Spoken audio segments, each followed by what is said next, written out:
چھوڑ کر جا رہا ہوں، ایک اللہ کی کتاب اور دوسری میری سنت، اور جب تک تم اسے مضبوطی سے تھامے رہو گے ہرگز گمراہ نہیں ہوگے۔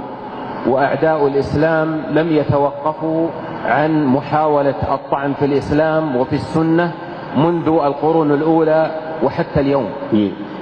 جتنے دشمنان اسلام ہیں انہوں نے قرآن مجید میں اور احادیث شریفہ میں یعنی عیب نکالنے سے وہ یعنی باز نہیں آئے، حتیٰ کہ ابتدائی اسلام کی ابتدائی صدیوں میں بھی دشمنان اسلام نے قرآن و سنت کو نشانہ بنایا، لكن الله تعالى لم يضيع دينه۔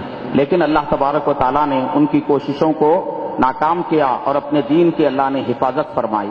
وقد قال في كتابه إنا نحن نزلنا الذكر وإنا له لحافظون۔ قرآن مجید میں اللہ نے فرمایا کہ بے شک ہم ہی نے قرآن کو نازل کیا ہے اور ہم ہی اس کے محافظ ہیں۔ ومن هذا الحفظ أن الله عز وجل يسخر العلماء الكبار لبيان الحق ولدفع شبهات المبطلين۔ چنانچہ اللہ تبارک و تعالیٰ اپنے اسی مقصد کے لیے حضرات علماء کرام کے ذریعے دین کی حفاظت کرتا ہے اور حق کو واضح فرماتا ہے۔ وفي مقدمة هؤلاء العلماء الإمام الأكبر أبو حنيفة النعمان رضي الله عنه۔ جن علماء کرام نے دین کی حفاظت کی ہے ان میں سر فہرست امام اعظم ابو حنیفہ رحمہ اللہ ہیں، وكذلك الإمام مالك والإمام الشافعي والإمام أحمد رحمهم الله جميعا۔ اسی طرح امام مالک اور امام شافعی اور امام احمد بن حنبل سارے ائمہ کرام ہیں، وهؤلاء كلهم على عقيدة واحدة ومنهج واحد۔ اور یہ سب کے سب ایک ہی عقیدے پر تھے جو صحیح اسلامی عقیدہ ہے۔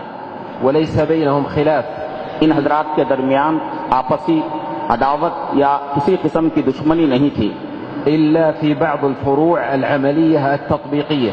ان حضرات کے درمیان جو اختلاف ہے وہ بعض فروعی مسائل میں ہے، وهو اختلاف رحمة وتوسعة على المسلمين۔ یہ ائمہ کا اختلاف امت کے لیے رحمت ہے اور امت کے لیے دین کے معاملے میں وسعت فراہم کرنا ہے، وهو تنوع في طريقة استنباط الحكم من الدليل۔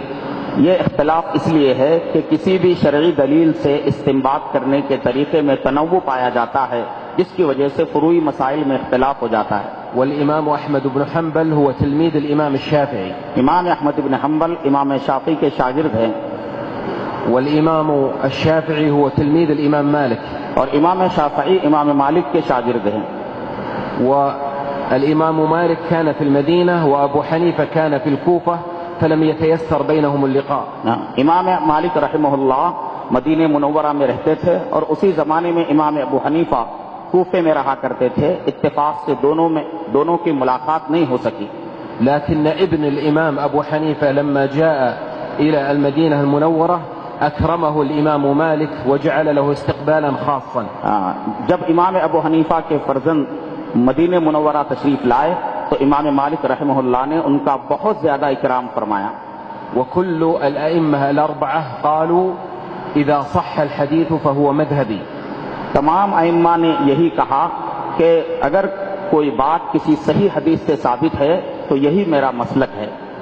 وكل هؤلاء كانوا يعتنون بالحديث عناية عظيمة ويعظمون الدليل من القرآن ومن السنة۔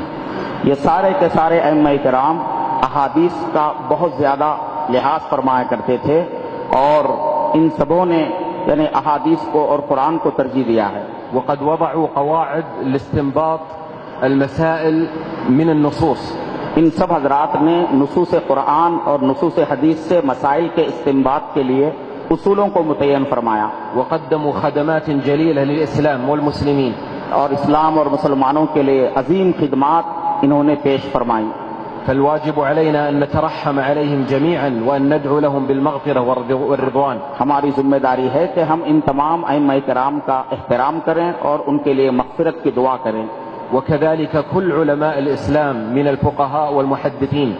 اسی طرح جتنے علماء اسلام ہیں، فقہا ہیں، محدثین ہیں، یہ سب کے سب ہمارے محسن ہیں اور ان کا اکرام کرنا ہماری ذمہ داری ہے۔ منذ القرون الأولى وحتى اليوم، یعنی ابتدائی صدیوں سے لے کر اب تک ان کی خدمات ہمارے لیے مشعل راہ ہیں۔ وكل من قدم خدمة للإسلام والمسلمين سواء بالوعظ أو بالتعليم أو بالتأليف أو بالتحقيق فكل هؤلاء يستحقون الاحترام۔ جتنے خدام اسلام ہیں کسی بھی طریقے سے جنہوں نے دین کی خدمت کی ہو، چاہے تعلیم کے راستے سے یا تبلیغ کے راستے سے یا نشر و اشاعت کے راستے سے، یہ سب کے سب دین کے خدام ہیں اور ان کا احترام کرنا ہماری ذمہ داری ہے۔ لا يجوز أن يكون اختلاف المذاهب الفقهية سببا لاختلاف المسلمين.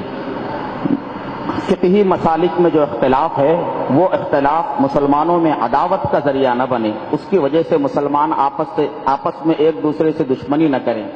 إن الله تعالى يقول وإن هذه أمتكم أمة واحدة. اللہ تبارک و تعالیٰ فرماتا ہے کہ بے شک یہ تمہارا طریقہ ہے جو بالکل ایک ہی طریقہ ہے۔